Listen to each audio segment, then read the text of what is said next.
You know, I was supposed to take a week's break off from videos off the Dark Cloud. Give me more time to figure out how I want to make things and who it's ultimately for. As to be expected, I got bored very quickly and looked to get Dark Chronicle set up, preparing to make the next video smoother. But I was having texture issues on the emulator, and recording it on a PS4 would be a slower affair for reasons I don't want to go into right now. So, just in case, I grabbed a bunch of games that looked interesting to me, or, things I wanted to finish as a backup. Started testing said games and thought, might as well record them in case something interesting happens. Before I knew it, BAM! I beat Hyper Light Drifter, and here's a video telling you about how cool it is. It's funny how things work out. So let's start with the basics. Hyper Light Drifter is a hacky-slashy, dashing, dipping, dungeon delving, secret hunting kind of game.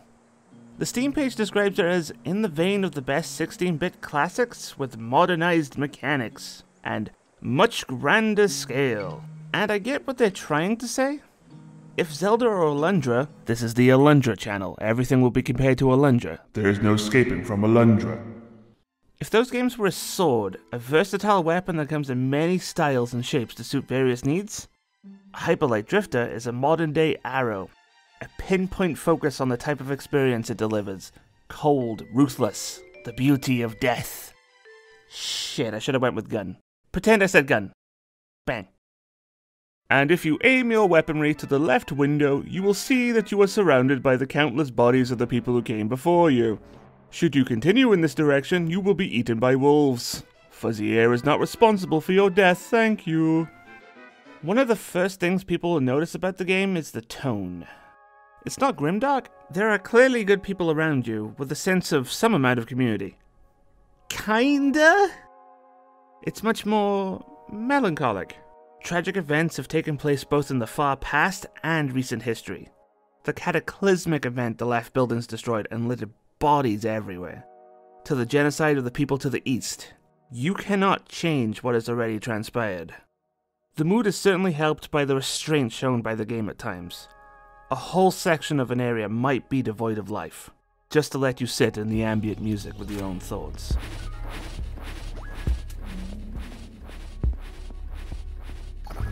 Why do the wolf people have a function in prison?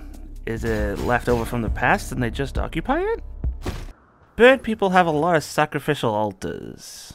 Is that a recent thing thanks to the heretical faction, or are they not as enlightened as the library would suggest? These tadpoles are probably the young of the invading frogs. I'm guessing they killed the weasel people in order to take control of this place as a fertile breeding ground. There are huge big-budget AAA games in this industry that still don't understand the value of quiet time. Too worried that if they don't shake some keys every second, the player will stop playing. They'll have constant chatter or music at 100% when sometimes all you need is silence. Though, even Hyper Light Drifter can't help itself sometimes. Some little bugger will drop from the ceiling just to be swatted away in a quiet moment. However, it doesn't do it too often enough for me to make something out of it. I will make sushi out of these birds, though. Can you make sushi out of birds? I'm not Googling that. You Google that. Fuck you. You ever played Dust and Elysian Tale?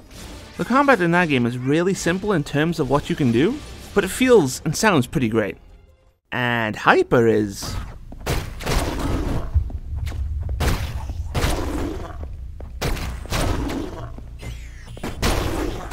okay, yeah, it's about the same. The Drifter's arsenal consists of swords and guns, a protag's best friend. In practicality, the combat is all about target prioritization and movement. What enemy gives me the most trouble? Gotta watch for the sentient pickle attack, that sort of thing. The damage dealt and taken is in the single digits. Like literally, 1 to 3 damage. The sword and pistol each deal 1 damage. But wait a second, you don't say. How are you doing 2 damage per swing? Well, that's because this game has animation cancelling, baby! Well, it depends on the gun you're wielding. Some of them can be cancelled in what feels like frame 1, causing the Drifter's damage output to double with just the base pistol. If you look at it real close, you can see the bullet colliding with him just as the sword swing is happening. Most of the footage I'm showing is with the pistol just because of how easy the gun cancel is, and the versatility of the pistol. The only downside is the accuracy. Good luck hitting someone even at mid-range. The Drifter can also trade in the gear bits you find in the secret areas to learn combat skills. Stuff that gives you more combat versatility. Man, it sure would be nice to reflect these bullets. Upgrade. Dash attack could open up some possibilities. Upgrade. Screw swords, give me a bomb! Upgrade. None of the upgrades are necessary for completion? Well, maybe the multi-dash if you're twitchy like me. You won't be finding the staff of convenience that gets you past an obstacle.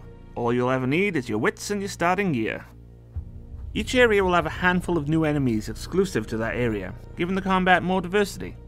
Also helps you figure out what the fuck is going on. Man, there sure is no dialogue or text on the screen, you also don't say. That's what I love about you, viewer. You're so perceptive. On top of the game having such a bleak tone, it also dabbles in atmospheric storytelling. Apart from the language used in-game, which can be translated, and hats off to the folks that figured that one out. I gave it an attempt and failed very quickly because symbols can be more than just one letter. It's a tad complex. Which means the environments are now your primary source of storytelling. There are a few NPCs that you can interact with that will talk to you in pictures, usually explaining how the area devolved into chaos, which usually opens up more questions. Is the Drifter Town anti-blue guy, or do they just respect Pink Bro and they don't want to go fuck with him? I don't know. If you're expecting like a story breakdown, I am not the guy for it. I think I could give you the gist of what happens, but I have not double-checked anything with other sources. I am someone who wants to soak up all the details and ponder over it. Make me ask questions, even sometimes if it's the wrong questions. I'm sure there has to be a good video out there on the story for anyone who wants a timeline or like a comprehensive story. So make sure you understand this before playing the game. You will not be given many answers. Oh no. The purple is hungry. Hey, about that music. I'll give you time to fill out that bingo sheet, don't worry. Oh, you done? Okay. I'm not sure if I've been using it in the video. Edit and Fuzzy will let me know. I like to use the music from a game to give you an idea about the whole product. I also just happen to love video game music. VGM can be tailor-made for the game, or just be honest to flip-flop music that you could possibly listen to outside of the video game. But this time, I want to highlight the audio design as a whole for Hyper Light Drifter. First off, I'm not sure if the game's OST is fully adaptive, but there's definitely lots of triggers to make it feel like it is. Remember that intro music? Of course you did, it was fantastic. That part of the track won't play unless the giant is visible specifically at this area, at this position. On the way up at least. It might not work the other way down. All the titans have this theme that won't play unless you have them in view.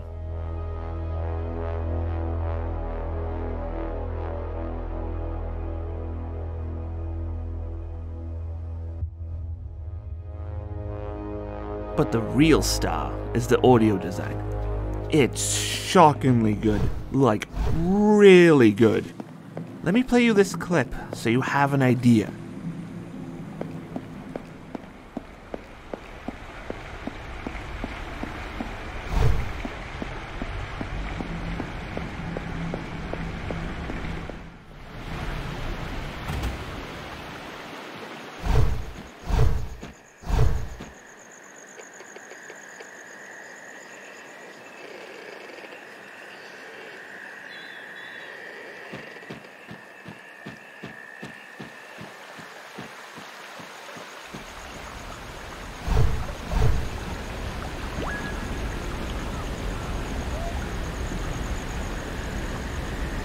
Holy shit, all this great ambience!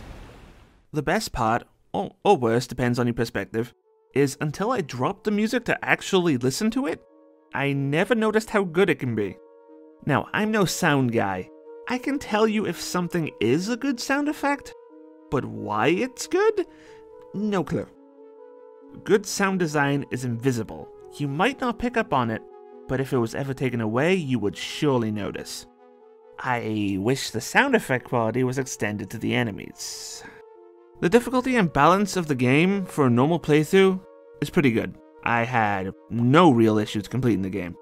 Nothing stood out as bad or roadblock. It was practically smooth sailing. But the moment you throw more than usual enemies at the player, such as the Horde Arena, or disrupt the balance by removing some of the player's health, aka New Game Plus, oh boy do you notice how uneven the sound effects are for the enemies. Evil Pickle makes a noise as it charges. Ranged Goblin only makes noise after shooting but prefers long distance, and the sound is distinct. However, the rocket troops with the homing missiles that can go rot in hell, no call out. And the rocket noise is lost if anything else is in the room fighting too. It feels a little nitpicky, but it's a weak chain in what is a fantastic game. It's like my only negative thing I have to say about the game. If I get angry enough, I'll just go play some driftball and bully the local youths.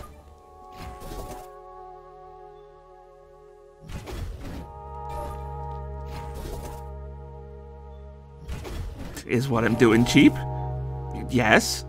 Am I winning? Also yes. Fun fact, as I was collecting the reward, the kid threw a tantrum and started scoring while no one was there.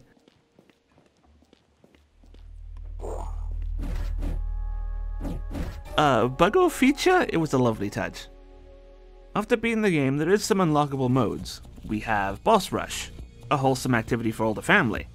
If the combat system is good and you don't have a raging asshole boss in the roster, I'm looking at you, Yeast. It's always a good time. Lets you wring a little bit more out of the game. We also have New Game Plus, which is basically hard mode. Thirdly, we also have an extra character. Though don't expect them to play that much differently, the sword is replaced by a mid-range attack, and they have 3 health. Nothing special, but it's nice to have. Once I unlocked the previously mentioned Horde mode, I ran off to the side and I saw all these names and thought, why would a game have a room like this? And to my surprise, Hyperlight Drifter is a Kickstarted game. How do I put this while being as diplomatic as possible? Some games that are funded by Kickstarter have this issue. Let's call it lopsided budget syndrome, where the game will have amazing production quality one moment, and the other times it feels like it was never finished, like a beta version. My go-to example is Battle Chasers Night War. It starts up with this fully animated intro that introduces the character, the world. It looks fucking sick. It gets you into the mood to experience this game. Only for you to hit new game and get a scrolling text box. You know, that's not even mentioning the other things the Kickstarter infects games with, like crafting. Also, no hate for Battle Chasers. I like that game. The battle animations look and sound great, and the OST is huge. Their new League of Legends games also seems to be loved, all the power to them. But the point I'm trying to make is Hyperlight Drifter is so focused on what it wants to be that I'm surprised it came from Kickstarter. Not all games, I guess. Undertale was a Kickstarter game too, much to people's surprise. In fact, looking at its Kickstarter page, it was going to have all these skill trees, bunch of different weapons, all kinds of Diablo-looking style gameplay. I wonder how the people who funded this feel. I've tried playing Hyperlight Drifter in the past, but I've bounced off it a couple of times. In retrospect, I'm not sure why. Maybe the bleak tone wasn't palatable for me at the time. Perhaps I wasn't feeling the combat.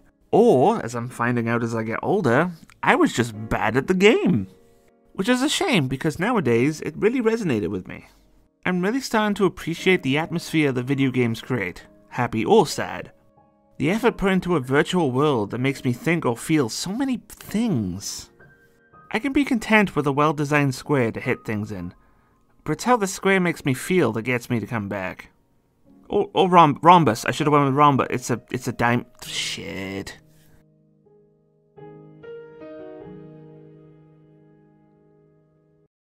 Hello and welcome to the end portion of the video. The part where I turn my microphone on and speak into it without thinking. I actually don't have too much to say this time. I'm racking my brain thinking of anything that'll come to the surface. I think I'm going to scrap the 2-week time limit on the videos. It was real good for motivating me. Before, it was basically a time limit to keep me honest. To basically have some amount of accountability, like, oi, get this done by X.